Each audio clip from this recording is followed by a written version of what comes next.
నమస్తే అండి రామారావు గారు. నమస్తే అమ్మా. రామారావు గారు, అప్పట్లో ఈ రెమ్యునరేషన్స్ అనేవి శాలరీ వైజ్ గా ఇస్తూ ఉండేవారట కదా. ఇప్పుడంటే పర్ డే ఇస్తున్నారు, తర్వాత సినిమాకి ఇంత అని ఇచ్చేవారు.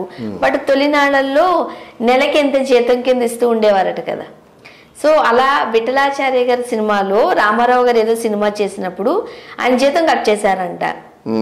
ఎందుకు, ఏమైంది? అట్లా విఠలాచార్య గారి సినిమా అంతా ఒక సిస్టమేటిక్గా ఉంటుంది. ఆయన ఆఫీస్ కూడా గంగమ్మన్ కోయిల్ షీట్లో ఆ వీధిలోకి వెళ్తుంటే ఓం నమ శివాయ అనే శబ్దాలు వినిపిస్తుంటాయి. ఆఫీసులోకి వెళ్తుంటే ఆఫీసులోకి వెళ్ళే వారందరికీ కూడా ఒక టీ ఇస్తారు, ఒకే టీ. తర్వాత షూటింగ్ వెళ్ళేవారు కూడా 2 ఇడ్లీ 1 వడ ఇస్తారు, అంతే. ఇంత ఇడ్లీ ఉంటుందా, పెద్ద ఇడ్లీ? మామూలుగా అక్కడ 2 ఇడ్లీ 1 వడ ఇస్తారన్నమాట. కాఫీ 2 సార్లు ఇస్తారు. మధ్యాహ్నం 1 గంటలోగా కాఫీ 2 సార్లు ఇస్తారు. తర్వాత రామారావు గారు ఏదో సినిమాకి బుక్ చేశారన్నమాట. బుక్ చేస్తే రామకృష్ణ అనే ఆయన ప్రొడక్షన్ మేనేజర్ అన్నమాట. రామారావు గారికి 2 ఇడ్లీ 1 వడ ఇచ్చారట. అడిగితే అంటే తర్వాత ఇదేంటయ్యా మనకి ఇది లాభం లేదు కానీ పట్రా అన్నారట. పట్రా అంటే ఇంకొక 2 ఇడ్లీ 1 వడ ఇచ్చారట. అలాగే ఆ పూట తినేశాడు అనమాట. తినేసి నెక్స్ట్ డే కాంచి ఏంటంటే ఇడ్లీ కాదయ్యా, నాకు కావాల్సింది నేను పెసరట్లు బాగా తింటాను, అవి తీసిరండి అని చెప్పారట. సరే పెసరట్లు తెచ్చారు.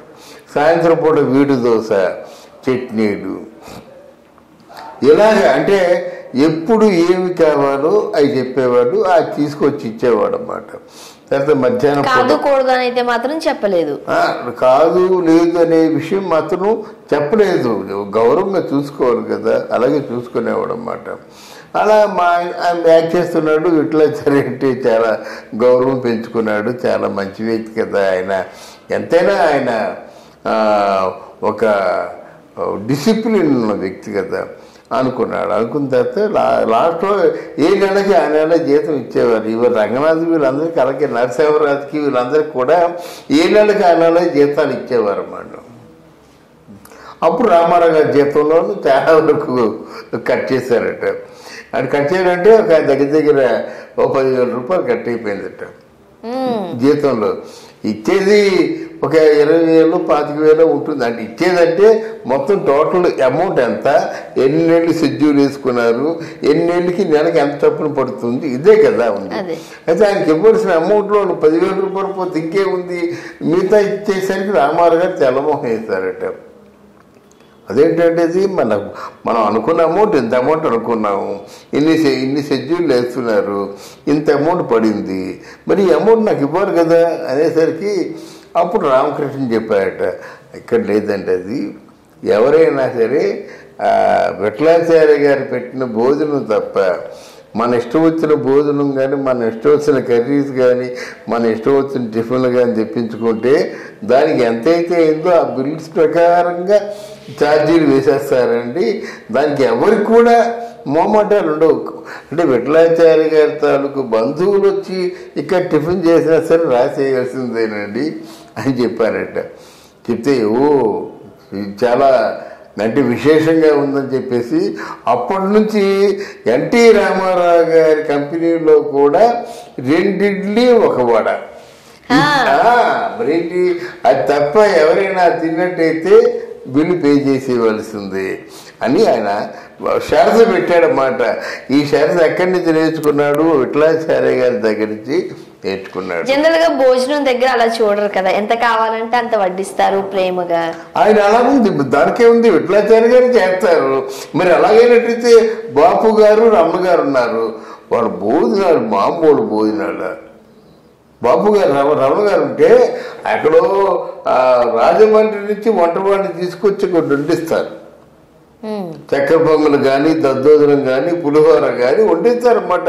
గుమగుమలు అనిపిస్తుంటాయి. మరి అట్లాంటి భోజనాలు పెడతారు కదా.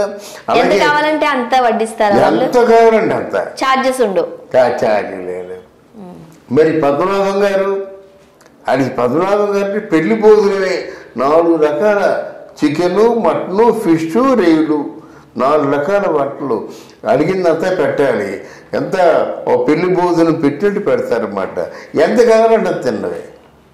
మరి పద్మనాభంగా చెప్పుకుంటున్నాం కదా, ఆయన దివాళా చేసినప్పుడు కూడా పెట్టినంతకాలం బ్రహ్మాండంగా భోజనం పెట్టాడు అని చెప్పుకున్నాగా. అలాగే ఎస్విఎస్ కంపెనీ అని ఒకటి ఉండేది. వీళ్ళందరూ ఆయన అరిసెలు తెచ్చేవాడు, బూరెలు అరిసెలు అందరికి పెట్టేవారా కొంతమందికి మాత్రమేనా? అందరికి. జనరల్ గా పెద్ద పెద్ద మెయిన్ ఆర్టిస్టులకు మాత్రమే ఈ విందు భోజనాలు ఉంటాయి. అందరికీ పెట్టేవాడు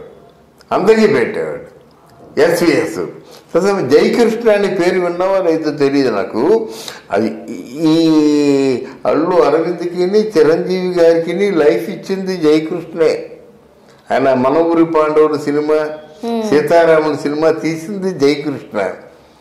ఆ జయకృష్ణ ఉదయం ఎన్ని ఉప్మా జీడిపప్పులు కానీ ఆ పెసరట్లు కానీ అన్నీ ఎలా వేసేవాడో ఆయనకే తెలీదు. తర్వాత ఏమో 4 రకాల కాఫీలు ఆయన పెట్టేవాడు. అంటే సొంటి కాఫీ అలాగే హార్లిక్స్ ఇట్లాంటి అన్నీ పెట్టేవాడు అన్నమాట. ఎవరు? జయకృష్ణ గారు. అందరికీ అమ్మా.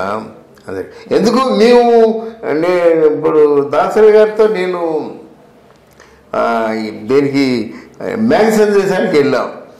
దాసరి గారితో మేఘ సందేశానికి వెళ్ళినట్టయితే ఆ మేఘ సందేశానికి ఈ ఫుడ్ సెక్షన్ అంతా ఎవరు చూసుకుంటారు? ఇప్పుడు ఎంఎస్ రాజు ఉన్నాడు కదా, ఎంఎస్ రాజు ఫాదరు రాయపురాజు గారు ఉండేవారు అన్నమాట.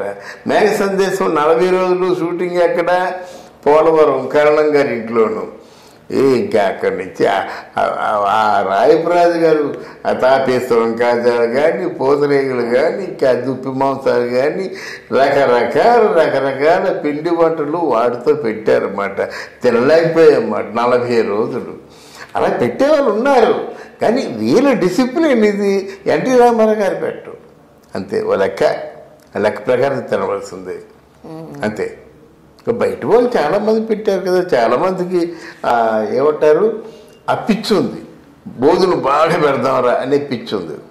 ఎందుకు? కృష్ణరాజు గారు వాళ్ళ భోజనం అయితే మనం చచ్చిపోతాం తెల్లాక. కృష్ణరాజు గారి భోజనం అంటే ఇప్పుడు మన ఊరి పాండవులు కానీ, తర్వాత అమరదీపం కానీ భోజనాలు అలా కాదు, ఎక్కడెక్కడి నుంచో తెప్పించేవారు. ఇంత భోజనాలు కూరలు పడేసేవారు అన్నమాట. పారేస్తారండి, ఎందుకంటే తినవలసిందే, చంపేస్తారు తినకపోతే. అలా ఉంటుంది అన్నమాట. అంటే గౌరవాలు అంత ఎంత బాగుండేదమ్మా. ఒక స్వర్ణయుగంలాగా ఉండేది నిజంగాను.